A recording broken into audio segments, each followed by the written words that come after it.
जय श्री राधे कृष्ण। आप सभी का आपके अपने YouTube channel VK Mishra present में बहुत बहुत स्वागत है। आइए आज आप सब जानेंगे वर्ष 2026 फाल्गुन मास कृष्ण पक्ष में एकादशी का व्रत कब धारण किया जा रहा है। तो जानेंगे व्रत के शुभ मुहूर्त के बारे में, पारण समय के बारे में, पारण कब और किस चीज से किया जाएगा, इस दिन खास करके भगवान को किस वस्तु का भोग लगाए, इस दिन किस प्रकार से भगवान की पूजा करनी चाहिए। तो आइए जानते हैं इन सबों के बारे में। फाल्गुन मास कृष्ण पक्ष में पड़ने वाली एकादशी को इसे विजया एकादशी के नाम से जाना जाता है।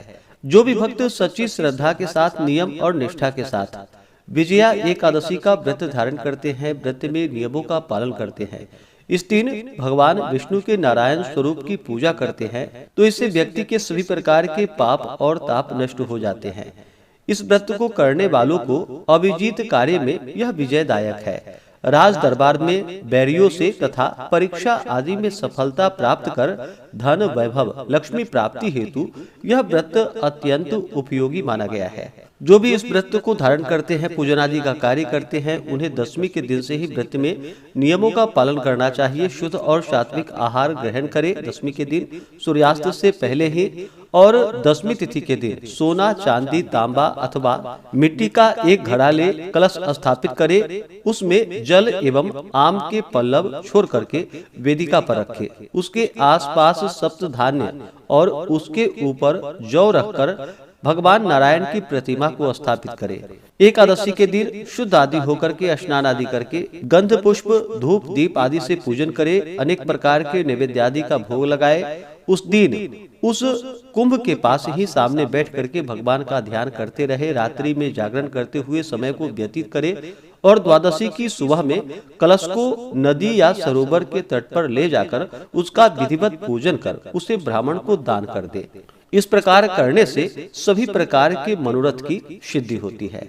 फाल्गुन मास कृष्ण पक्ष की एकादशी तिथि प्रारंभ समय 12 फरवरी 2026 दिन गुरुवार दोपहर 12:24 और एकादशी तिथि की जो समाप्ति है वह 13 फरवरी 2026 दिन शुक्रवार दोपहर 2:27 पे एकादशी तिथि की समाप्ति है। तो सूर्योदय व्यापनी के अनुसार स्मार्त हो या वैष्णव हो, सबों के लिए जो कि 13 फरवरी 2026 दिन शुक्रवार को एकादशी का व्रत धारण किया जाएगा।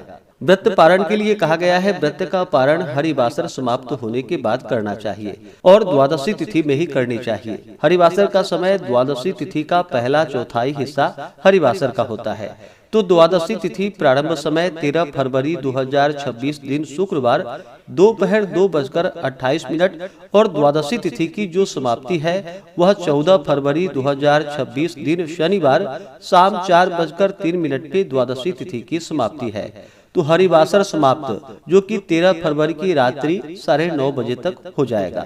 तो व्रत का पारण 14 फरवरी दिन शनिवार को सुबह 7:23 से सुबह 9:21 तक विजया एकादशी व्रत का पारण किया जाएगा। इस व्रत का पारण गोदधना पारणम यानी कि गाय के दूध के दही से इस व्रत का पारण है। यह संभव ना हो पाए तो आप जल, फल या तुलसी दल से व्रत का पारण करें। 13 फरवरी को ब्रह्म मुहूर्त का समय सुबह 5:30 से सुबह 6:20 तक होगा। सूर्योदय का समय सुबह 6:34, सूर्यास्त शाम 5:50 होगा। राहु काल का समय सुबह 10:47 से दोपहर 12:12 तक होगा। राहु काल समय के दौरान कोई भी शुभ कार्य या नया कार्य नहीं करना चाहिए, इस बात का ध्यान रखें। प्रातः काल पूजा का शुभ मुहूर्त सुबह 6:35 से सुबह 10:47 तक होगा। शाम को पूजा का शुभ मुहूर्त शाम 4:26 से शाम 5:51 तक होगा और विशेष रात्रि में पूजा का मुहूर्त रात्रि 9:01 से रात्रि 10:36 तक होगा। 13 फरवरी को नक्षत्र मूल होगा शाम 4:13 तक, उसके बाद पूर्वाषाढ़ा नक्षत्र होगा। योग वज्र होगा रात्रि 3:23 तक, उसके बाद सिद्धि योग होगा। तो इस दिन पूरे विधि विधान के साथ भगवान का पूजन करें। जब भी भगवान को भोग लगाते हैं तो तुलसी दल अवश्य ही डाल करके भगवान को भोग लगाए। इस दिन खास करके तुलसी दल डाल करके ही भगवान को भोग लगाए। इस दिन खास करके जो कि सिंघारे का भोग भगवान को अवश्य ही लगाए और उसे प्रसाद के रूप में ग्रहण भी करना चाहिए। यह अनंत फलदायी माना गया है। व्रत को पूर्ण निष्ठा भक्ति भाव के साथ धारण करे, भगवान का पूजन नाम जप आदि का कार्य करे तो यह बड़ा ही पुण्य फलदायी होता है। व्रत को जो कि दिन रात्रि उपवास रहते हुए धारण करना चाहिए। जो उपवास नहीं रह पाते हो, जिनका स्वास्थ्य सही ना हो, तो आप एक समय फलाहार ग्रहण करके व्रत को धारण करें। तो आशा करता हूँ कि यह जानकारी आपको अच्छा लगा हो। इसी प्रकार से ज्ञानवर्धक जानकारियाँ प्राप्त करते रहने के लिए, व्रत पूजा के बारे में जानने के लिए, कथा को सुनने के लिए चैनल पे अगर आप पहली बार आए हैं तो चैनल को लाल बटन दबा करके सब्सक्राइब करें, साथ में बेल आइकन घंटी को दबाएं ताकि आने वाली वीडियो का नोटिफिकेशन आपको समय से मिलता रहे।